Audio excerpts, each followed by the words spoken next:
Class 12th का NCERT solution जिसमें solutions का एग्जांपल नंबर 7th जो है वो आज हम लोग टेकअप करने वाले हैं। काफी इंपॉर्टेंट क्वेश्चन है और टेम्परेचर कैसे जो है वो चेंज हो रहे हैं, एलिवेशन इन बॉइलिंग पॉइंट जो है वो किस तरीके से टेक प्लेस करता है उसको हम लोग समझने वाले हैं।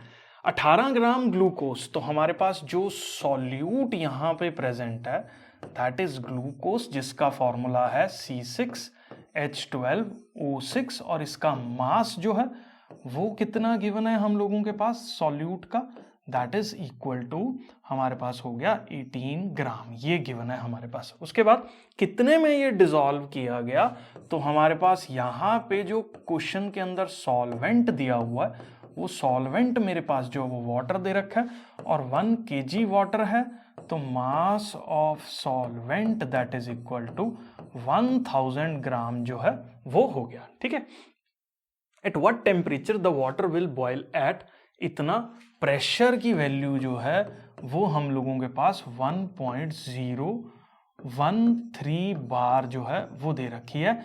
ये एटमॉस्फेरिक प्रेशर जो है वो होता है। इसके अंदर एक कांस्टेंट हमारे पास गिवन है, इब्लियोस्कोपिक कांस्टेंट जो है उसकी वैल्यू मेरे पास 0.52 केल्विन केजी पर मोल जो है वो हमारे पास गिवन है। ठीक है, अब अपने को क्या निकालना है कि कितने टेम्परेचर पे ये वाटर बॉयल करेगा। पहले तो आपको एक चीज अंडरस्टैंड करनी पड़ेगी कि जब भी वाटर के अंदर हम लोग सॉल्यूट जो है वो मिक्स करते हैं ना, तो वाटर का जो बॉइलिंग पॉइंट है वो राइज कर जाता है, क्योंकि सॉल्यूट ऊपर स्पेसेस को आके ऑक्यूपाई कर लेता है, जिससे वाटर के मॉलिक्यूल्स को ऊपर जाने में, मतलब एटमॉस्फेयर के साथ प्रेशर मैच करने में समस्या आती है, प्रॉब्लम आती है, हिंड्रेंस मिलती है, जिससे बॉइलिंग पॉइंट इंक्रीज हो जाता है वाटर का। ठीक है, तो जब भी हम लोग एक non volatile kind of solute या वॉलेटाइल भी सॉल्यूट इसमें डाल रहे हैं, तो वाटर का जो बॉइलिंग पॉइंट है वो हम लोगों के पास बढ़ेगा। अब क्वेश्चन ये आता है कौन से फॉर्मूला से पता लगता है, तो that is elevation in the boiling point that is equal to the molality times, यहां पे हम लोगों के पास क्या हो गया Kb, तो मोलैलिटी पे डिपेंड करता है। अब मोलैलिटी कैसे निकालते हैं वो मैं यहां पे आपके साथ डिस्कस कर रहा हूं।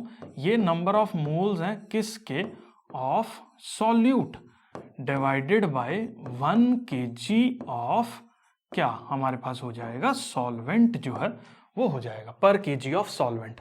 तो यहां से अगर मैं मोलैलिटी की बात करूं तो number of moles of solute, तो ये हो गया given mass by molar mass, ये हो गए हमारे पास number of moles of solute. है कितने में, ये तो 1 kg के अंदर ही है, तो यहां से आप सॉल्व करेंगे तो मोलैलिटी मेरे पास 0.1 मोलैलिटी जो है वो हम लोगों के पास आ जाएगा। ठीक है, मोलल जो है वो हो जाएगा। अब क्वेश्चन आपके दिमाग में आ रहा होगा कि यार ये 180 कहां से आया, तो आप एक चीज याद रखो, जो नंबर ऑफ मोल्स होते हैं that is given mass by molar मास।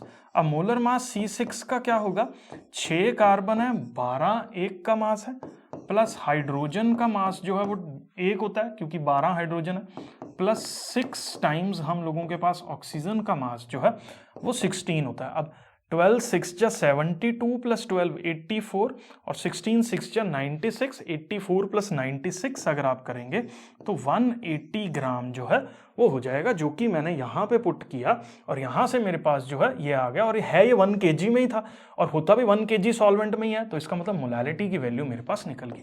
तो एलिवेशन इन बॉइलिंग पॉइंट मेरे पास कितना आ गया, ये हो गया 0.1 मोलल मल्टीप्लाइड बाय Kb की वैल्यू कितनी है मेरे पास, दैट इज 0.52, और अगर इसको सॉल्व करोगे तो दैट इज 0.052 जो है वो हमारे पास टेम्परेचर के अंदर एलिवेशन जो है वो देखने को मिलेगा। मतलब नया टेम्परेचर माइनस जो रूम टेम्परेचर इनिशियल है वाटर के बॉइलिंग का, इसको अगर आप देखो तो वो 0.052 हो जाएगा।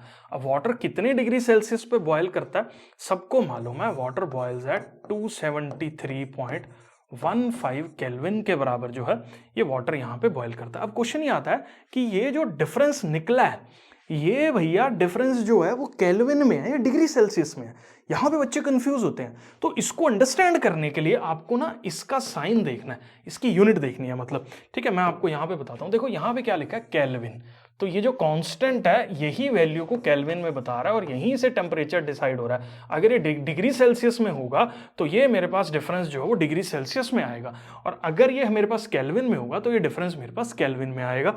तो यहाँ पे मेरे पास डिफरेंस जो है वो TB की वैल्यू निकालनी है, TB naught. This is our TB naught. ये सबको पता है वाटर का जो बॉइलिंग पॉइंट है वो कितना है मेरे पास, 273.15 विच इज इक्वल टू 0.052।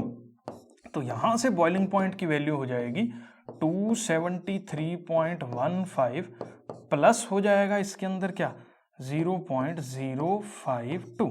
इसको अगर आप ऐड करेंगे तो 2 यहाँ आएगा, ये 10 बनेगा, ये यहाँ पे 2 बनेगा, पॉइंट यहाँ पे क्या हो जाएगा मेरे पास 273 केल्विन। ये जो है वो नया वाला बॉइलिंग पॉइंट वाटर का होगा। इसके अंदर एक छोटी सी मिस्टेक हमने कर दी है, ये 0 डिग्री सेल्सियस है। एक्चुअली वाटर का जो बॉइलिंग पॉइंट हम लोगों के पास होता है वो 273 नहीं होता, ठीक है। वो हम लोगों के पास कितना रहता है, मैं इसको करेक्ट कर देता हूँ, दैट इज 373। तो यहाँ पे भी 373, यहाँ पे भी 373 आएगा और ये भी 373 जो है वो हम लोगों के पास आएगा। मैं एज्यूम कर रहा हूँ बेटा जी ये पर्टिकुलर वैल्यू जो है ये क्वेश्चन के अंदर किस तरह से सॉल्व करना है ये आपको क्लियर है।